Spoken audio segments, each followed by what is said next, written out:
think about the pleaser and the critic and the taskmaster and all these, and the perfectionist. What they're all great at is spotting challenges. And they all have high ideals. I've never met someone with an inner critic who didn't have high ideals, or an internal pleaser who didn't have high ideals. They all have these high ideals, and they're very focused on points of challenge, which means that these parts are like ready to learn how to reframe, but they can't do that on their own. They need the person to walk them through the steps to show them the better path.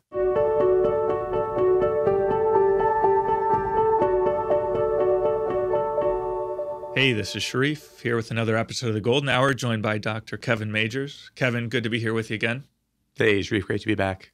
Hey, Kevin, so I was recently listening to an interview, and one of the guests was talking about his worldview, his religion, and in it he makes the point that in his religion, what's really important is the external behaviors. So that's what makes you a good person, is do you do the right thing, ultimately? So my question for you is, how does that square with the teachings of CBT and our approach here at OptimalWork, this seemingly exclusive focus on behaviors? That's a great question. I could see how there are some ways in which the focus on the externals kind of would, like if you're interested in like the law, and if you're interested, like the law doesn't really care as long as, what you're doing isn't illegal. It's like, it's not really paying, it doesn't care about your motives. And in many things, the motives don't necessarily make, like if you commit fraud to someone, or if you steal from someone, the law is not that concerned about why you did that. It's like, did you do it or not do it? And so it's like, what's the facts of the case? And there's this fact finding, now. So it seems to me that there's some basis in, like, that makes sense to me, that our external behaviors have this kind of factuality about them that we do have to respect, and that there's a kind of realism about doing that. But it's not really, so this is what old behavior therapy used to do. It would just focus on doing exposures that sometimes would be kind of brutal, but it wouldn't prepare the person for them internally.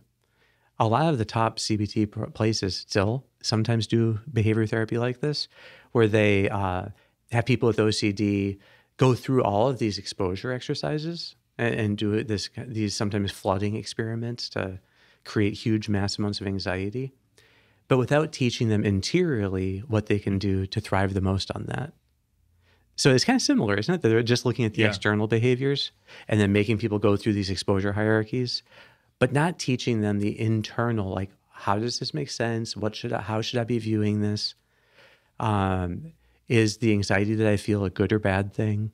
How do you frame things? How do you be mindful? They don't teach them any of that. So that's like the older style of doing behavior therapy, which I think is outmoded. And so it's interesting that it has that similarity. The newer style focuses much more on getting people not just externally ready, but internally ready. Maybe you could say with this guy, if the issue is just external behaviors, then what is the meaning of internal friction? What if you have like resistance?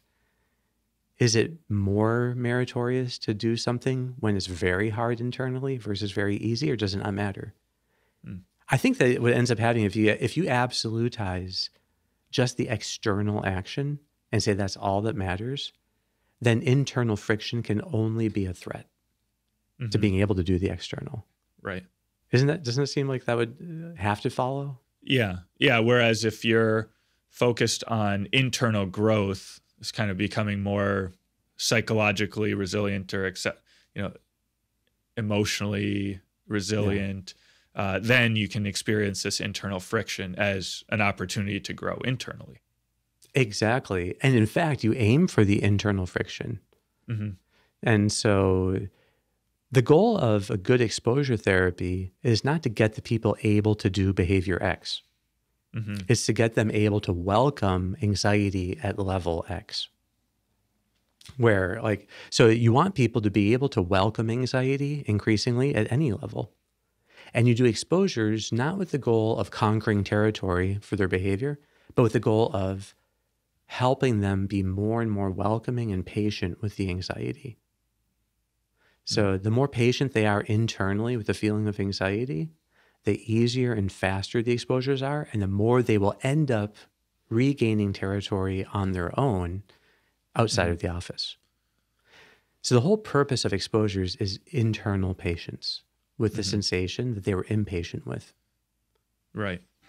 So yeah, this very much resonates with me, you know, coming a little bit of a sports background, the importance of, you know, psychology in sports, that if you want to run faster, a huge part of that is being able to like put up with the pain of being extremely tired or being out of breath and still being able to push a little bit further. And you're actually looking for those moments so that you can push past those barriers.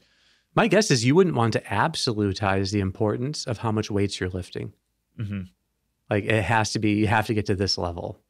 Right. Isn't it much more about internally the process of growth and making sure you're maximizing growth? So it's true that if you lifted weights for 2 years and never got to a certain level, there's probably something wrong with the process. Right. So the externals are a kind of, they can tell us something like where we are in a map. So like, are we making progress? Is this the right direction? Am I on the right trajectory here with my behaviors? But I think if you absolutize them, then they are no longer a trajectory. Like there's no process, it's just outcomes. Right, right. So now it seems to me that you could go to the other extreme, and I see this in other approaches of self-help program or psychology programs, is, for lack of a better term, like over-psychologizing things, where you're just totally focused on the person's internal reality. It's all about how a person thinks, how a person feels, overcoming these kind of internal saboteurs, but it's not as much focused on a person's real external behaviors and shaping those and developing new habits. So it seems to me that you need to have both. Is that right? Yes.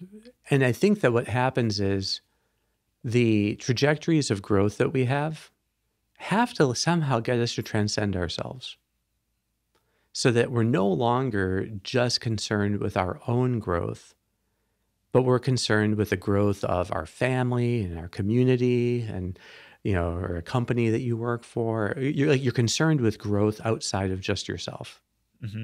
And it's no longer just about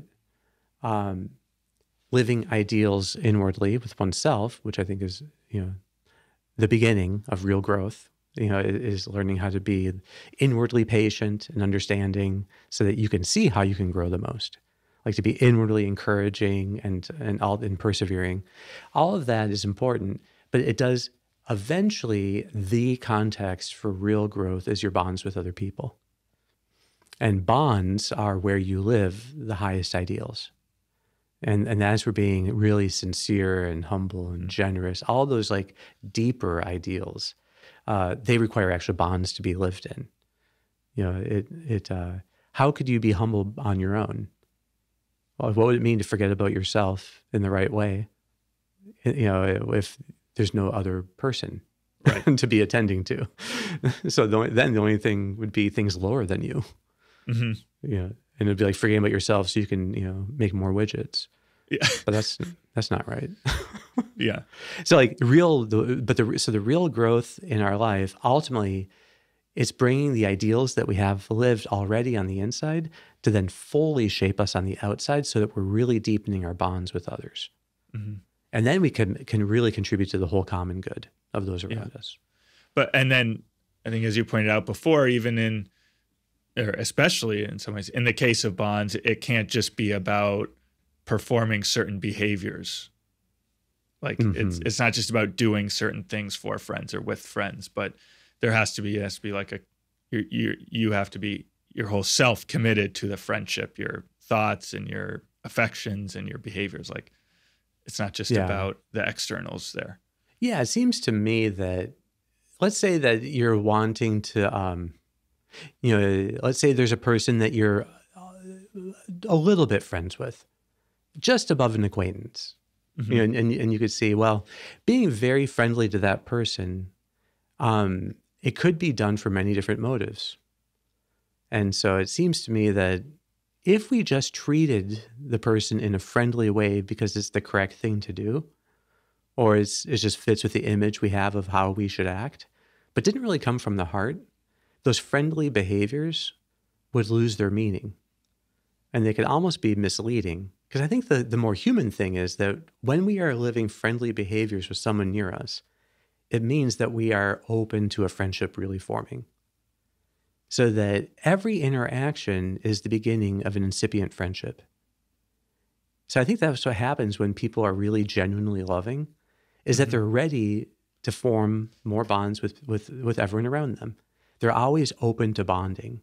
So they're open to new friendships forming, and they are disposed to treat people in a friendly way because they're actually open to friendship. And you can tell that about people, you know, that in a sense, like the highest, like the people who I think are the most advanced in terms of real ideals are the people who live this incipient friendship with more and more people. That you just think, wow, if I spent more time with this person, we would become friends very, very easily, because that's the kind of person and that's how they treat people. But that's not like, I don't think you can just get the externals right. I think it actually requires this kind of internal commitment or an openness to really deepening the bond with a person. Now, obviously we can't form bonds with everyone, and you can't be the same level of friends with everyone, but we can still have this kind of openness, because sometimes it happens really fast and you don't know how it happened, that, wow, suddenly you're really good friends. So how do you work these internals or something? Because I think one of the difficulties or one of the benefits of focusing on the behaviors and the externals is very easy to kind of observe yourself, measure, how am I doing? But with the internals, a little bit more intangible. So if you find that, hey, internally, I'm just not quite there yet in terms of my ability to accept discomfort or my ability to really commit to friendships or these sorts of things, how do we like start to make progress? Because it's sometimes hard to know, like the example of, say, forgiving someone. If someone does something wrong to me and I get a little bit upset, and okay, I have in my mind that, yeah, I want to forgive this person, but it's hard to know just through kind of introspection, have I forgiven this person? And I might often feel like, well, I haven't, because I get angry again but when I think about it again. So how do I start to get traction here? Yeah, that's a great example of where you can see that there's this feedback, in a sense, between the external behavior and the internal. And you need both of them to be building. So that means that at some point, externally, you might have to tell the person, I forgive you. And you extend it externally, even knowing that internally, it's still going to take some more time to complete that work, if it does ever really get completed. So I think it means there's this kind of a willingness to be compassionate and forgiving towards the person, but also to be compassionate with oneself and the internal difficulty that can be there. I think what would happen is if you give too much importance to the internal, you could have a person say, oh, I could never betray my heart and forgive this person. I'm not capable of forgiving. Like, my heart's not shapeable. Like, I can't do any behaviors that shape my heart to make it more forgiving. Yeah. It would be inauthentic or something. Yeah, exactly. But in fact, the external behaviors can be a kind of commitment to a trajectory of growing and how forgiving you are. And so there can be a time. Maybe people aren't ready for it right away if it's some big thing, but it can be a kind of, again, a marker of progress. It puts them on a map that, okay, now I know I'm making growth in being more forgiving because I've gotten to the point where I could actually forgive the person, maybe incipiently inside, eventually externally, and then that leads to being more completely on the internal side, being actually forgiving. And people can experience that as a wonderful liberation, that they were able to go through these kinds of stages. And the exact stages may be different for people. I just think that you need sometimes both the external and the internal. And having a sense of a trajectory. What does it look like for me to be growing in this? Rather than just being fixed. Like, well, I'm just going to be always hating the person on the inside, but at least externally I'll treat them well. Mm-hmm. Well, no, we treat them well with the hope of being better and better disposed toward the person. Yeah. So we're open to growing, to be more loving towards the person. So we treat them in a way now that's consistent with that hope. Maybe not, we don't have the reality yet of feeling so loving towards them. But then the external behaviors can help to show a commitment to that path. Right. So there is a value of like commitment to external behaviors that when you do them, so outcomes are helpful. Outcomes get us somewhere. And that's what external behaviors are really. They're outcomes. But they're outcomes of internal processes. So real growth means shaping the internal process. That's why I think we have to internally really live ideals so that we learn to be patient with ourselves, with our own impatience. We can be understanding with our reactions. And again, if only externals mattered, then internal friction would just be a threat. But the right view is actually an opportunity for inwardly living these ideals. To be, compassionate, forgiving, and kind internally. Right. So that we can then live those externally. Right. Yeah, Kevin, maybe we can put a bit of a finer point on this internal struggle. I wonder if you could characterize for us what these internal difficulties look like. And sometimes in the past, we've referred to IFS and internal family systems. So we've talked about, I think in the past, these managers and inner critics and the inner pleaser and so forth. So how do you see those fitting in here? Yeah, there are... I have come to see that a lot of the goals of IFS can be understood in the light of the inward living of ideals. And thinking of the parts of yourself that get activated in certain settings, I think can be a very helpful way of being more compassionate and patient with oneself.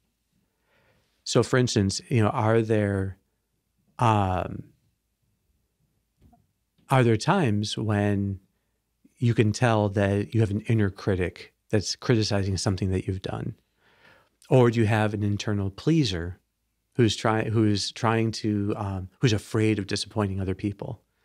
Or do you have a kind of taskmaster, that is trying to like get you to do more and more and more and work harder, or a perfectionist? These are typical managers that people have. They're like parts that try to prevent bad things from happening. They're kind of protective strategies that our psyches have come up with. Well, what's beautiful is that you can learn to, in fact, live ideals with these internal parts so that their activation can bring out your best. So another example are the, we've talked about in the past, this idea that you can also have parts that try to distract you from painful emotion. And so those would be things like anger.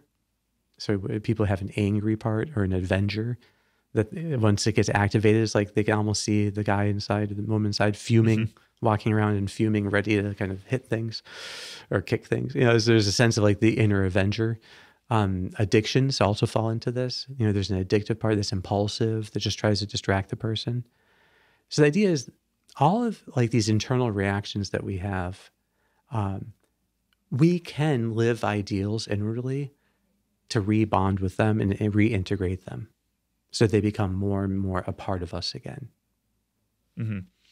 So as we're approaching this from kind of a practical point of view, do you suggest that we, I know we recommend people do time of mindfulness in the morning, 10 minutes or so or more, that people dedicate some of their time to kind of an investigation of, do I have an inner critic? What does my inner critic think about this? Do I have an inner pleaser?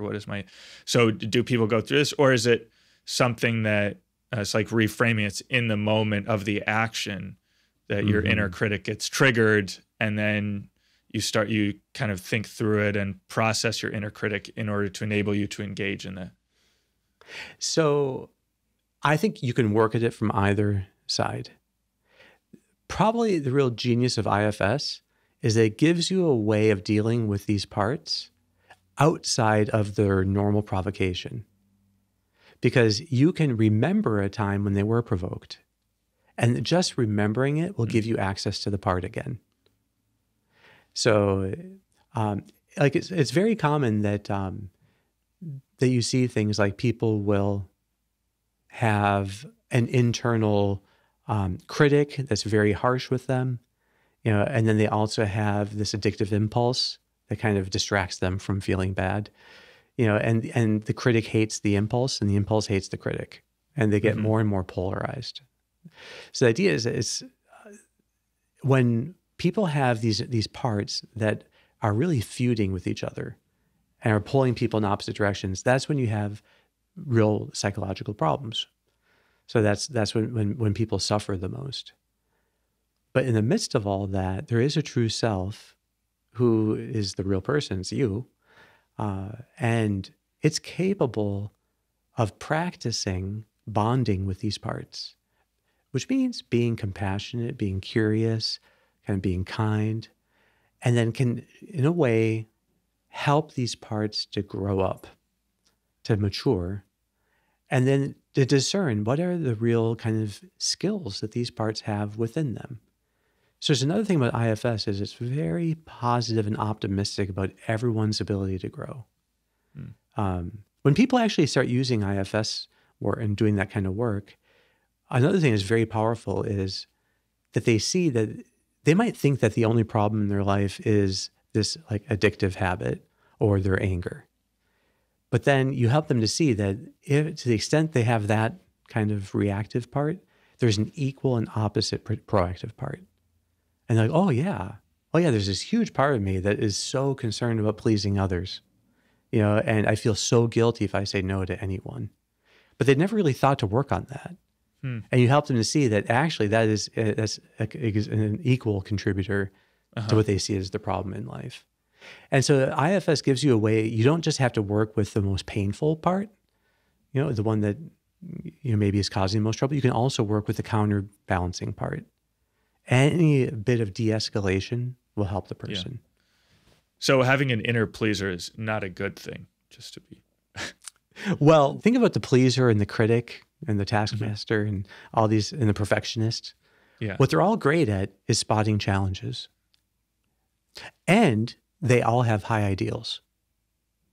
I've never met someone with an inner critic who didn't have high ideals, or an internal pleaser who didn't have high ideals. They all have these high ideals, and they're very focused on points of challenge, which means that these parts are like ready to learn how to reframe, but they can't do that on their own. They need the person to walk them through the steps to show them the better path. So in fact, every time a person can make contact with this critical reaction they have inside, you don't have to think of it as a part. Just think of it as this internal reaction, or the fear of not pleasing someone getting activated. Once they are in touch with that, if they were to practice reframing the challenge as an opportunity, they would find more peace. Somehow this part of them would get a little bit better at recognizing challenges as potentially good. And then that can eventually become so second nature that these very parts that right now seem so negative actually are the parts that remind people to reframe. In a way, that's the goal of IFS in the end, is to be helping people reframe. Reframing is always deliberate, so these parts never actually help with that. But they can kind of remind people to reframe. They can they can prompt the person to like step back and think about it. It's actually a beautiful thing. Yeah, whenever these things get activated, the inner critic or the inner pleaser, it's like you've gotten, to use some of the language from the master class, like hyper focused on a particular outcome. And so the inner critic sees that, okay, there's this outcome I want, and you know, Sharif is not attaining that, so I'm going to be very harsh with him. Or the inner pleaser wants to please someone. So I guess part of what we're trying to do here is flip these these managers, inner critics, inner pleasers from that outcome mode to more of an ideals mode. Yes, to get them to be, and the outcomes you might you don't have so much control over, and they can sometimes be hitting their head against a brick wall, but that you shape yourself on the inside, that you grow in the ideal, you can always do that right now by aiming for the ideal in the midst of this provocation. Yeah. So these parts getting activated isn't a bad thing.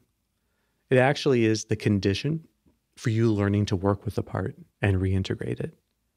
You can only really reintegrate a part that is in some way active right now. So I think that's the overall goal, is when people have a richer understanding of themselves, they can be much more patient and curious. So like, oh, I can tell like the anger part of them, like the Avenger has gotten, then you get curious about, oh, I wonder what got that triggered. But you can tell that there's a part, like it's gotten concerned. But more and more as you work with them, they just become little things trying to remind you of things. Now, reactive parts are exquisitely sensitive to negative emotions, and they try to distract you from them. That means that their incipient skill is mindfulness. So every time you practice mindfulness in the face of a challenging emotion, you're healing that kind of part of you. So I think that practicing reframing and mindfulness in the midst of challenge is real-time training of these parts. But you can also do it outside of moments of actual provocation through using some visualization exercises in IFS. Yeah. So the book's Self-Therapy by Jay Earley, volume 1 and 3 are excellent, and they have great exercises. And you can find also on YouTube, different IFS exercises that help people learn to work with these parts. Wow. Well, Kevin, I think this is great. I mean, it's very cool to see how all this internal work is, this is the foundation for forming these good behaviors, good habits. So it's nice to see how it all fits together. Yeah. Wonderful. Well, I think we'll be back next week. All right. See you then.